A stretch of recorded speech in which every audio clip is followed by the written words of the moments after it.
ராகவேந்திர சுவாமிகள் சொன்ன மாதிரி எல்லா ஏற்பாடுகளும் வெங்கண்ணா செய்துட்டு வராரு அப்படிங்கிறதோட போன வீடியோ முடிச்சிருந்தோம். அதோட தொடர்ச்சி இப்ப பார்க்கலாம். ராகவேந்திர சுவாமிகள் சொன்ன எல்லாத்தையும் செய்த வெங்கண்ணா இடையில ஒரு நாள் நான் நவாப்பை போய் பார்த்துட்டு வரேன், இங்க நடக்கிற விஷயங்கள் எல்லாத்தையும் என்னங்கிற தெரிஞ்சுக்கிறதுக்கு அவர் ரொம்ப ஆவலோட இருப்பாரு. இதுல ராஜாங்க வேலைகளையும் கவனிச்சுட்டு வரேன் அப்படிங்கிறாரு. ராகவேந்திர சுவாமிகளை மரியாதையை கொடுத்து அனுப்புறாரு. இங்க நடந்த விஷயங்கள் எல்லாம் கேள்விப்பட்ட நவாப் ரொம்ப சந்தோஷப்பட்டு நானும் ஒரு முறை அங்க வந்து பார்க்க விரும்புறேன் அப்படின்ட்டு திவான் கூடயே நவாபும் கிளம்பி வராரு. மாஞ்சாலம் ஊர் எல்லைக்கிட்ட வரும்போதே தன்னோட காலணிகளை கழட்டி வச்சிடறாரு. பெருங்காலோட உள்ள நடந்து வராரு. மாஞ்சாலம் கிராமத்துல அவருடைய வண்டி நுழையும் போதே மனசுக்குள்ள அவருக்கு ஒரு வித பரவச நிலை ஏற்படுது. அதனால வண்டியில இருந்து இறங்கி திவான் கூட பேசிக்கிட்டே நடந்து வராரு. கட்டிட வேலைகளையும் கவனிக்கிறாரு. அங்க இருக்கிற துங்கபத்ரா நதியில இறங்கி அந்த தண்ணி எடுத்து தன்னோட தலையில தெளிச்சுக்கிறாரு. ராகவேந்திர சுவாமிகள் முன்னாடி மண்டிட்டு வணங்குறாரு. நீங்களும் உங்களோட ராஜ்ய மக்களும் சுபிட்சமா இருக்கீங்க தானே அப்படின்னு கேட்டது. ரொம்ப நல்லா இருக்கும் சுவாமி, நீங்க எங்களோட அரண்மனைக்கு வந்துட்டு போனதுல இருந்து காலகாலத்துக்கு நல்ல விதமா மழை பெய்யுது, நிலங்கள் எல்லாம் நல்ல விளைச்சல் கொடுக்குது. இந்த மாற்றத்தை எல்லாம் பார்த்து மக்களே ரொம்ப ஆச்சரியப்படுறாங்க அப்படிங்கிறாரு. எல்லாம் மூலராமரோட அனுகிரகம் அப்படின்னு ராகவேந்திர சுவாமிகளும் சொல்ல,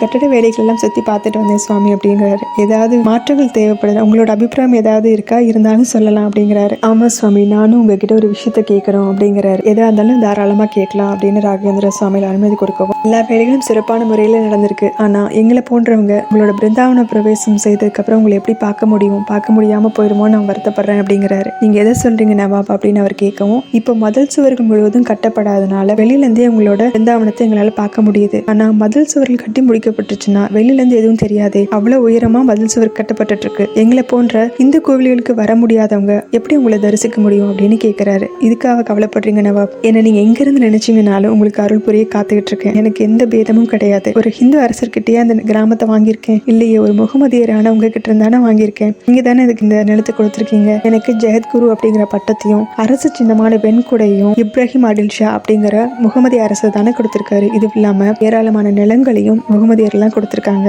முகமதியர்களுக்கும் மத்த மதத்தை சேர்ந்தவங்களுக்கும் நான் பொதுவானவன். இவங்களுக்கு தான் அருள் புரியணும் அப்படிங்கிற குறுகிய எல்லை கூட என்கிட்ட இல்ல. இது வரைக்கும் நான் அப்படிதான் இருந்திருக்கேன், இனிமேலும் அப்படித்தான் இருப்பேன், இது நிச்சயம் அப்படிங்கிறாரு. இதோட பிருந்தாவன கோயிலோட நுழைவாயிலுக்கு மேல ஒரு சின்ன கோபுரத்தை அமைக்க சொல்லியிருக்கேன், அதுலயும் நான் இருப்பேன். நீங்க வெளியில இருந்து அந்த கோபுரத்தை பார்த்தாலே என்ன தரிசனம் பண்ண மாதிரிதான் அப்படிங்கிறாரு. இதை கேட்டு ஆனந்தப்பட்ட நவாப் அவருக்கு நன்றி தெரிவிச்சுட்டு அங்க இருந்து கிளம்புறாரு. நவாப் கிட்ட சொன்ன மாதிரியே பெரிய கோபுரம் ஒண்ணு அமைக்கப்படுது. அதை பத்தி ஸ்ரீ குரு ராஜ நாமாவளி 2 வரிகள் குறிப்பிடப்பட்டிருக்கு. துறையே நெனபிகே ராகவேந்திரா கோபுர விரசிதே ராகவேந்திரா அப்படிங்கிற வரிகள் இதைத்தான் குறிப்பிடுது. ஸ்ரீ ராகவேந்திர சுவாமிகள் பிருந்தாவனம் பிரவேசம் செய்யறதுக்கு எல்லா ஏற்பாடுகளும் ஆயிடுச்சு. பிருந்தாவனமும் மதில் சுவர்களும் ஆட்டுத்தலை உருவங்களும் பிருந்தாவனத்துக்கு கைங்கரியம் செய்யப்போற பிராமணர்களுக்கான வீடும் கட்டி முடிக்கப்பட்டிருக்கு. இன்னும் சில முக்கியமான காரியங்களை ராகவேந்திர சுவாமிகள் கவனிக்க ஆரம்பிக்கிறாரு. இதோட தொடர்ச்சி அடுத்த வீடியோல பார்க்கலாம்.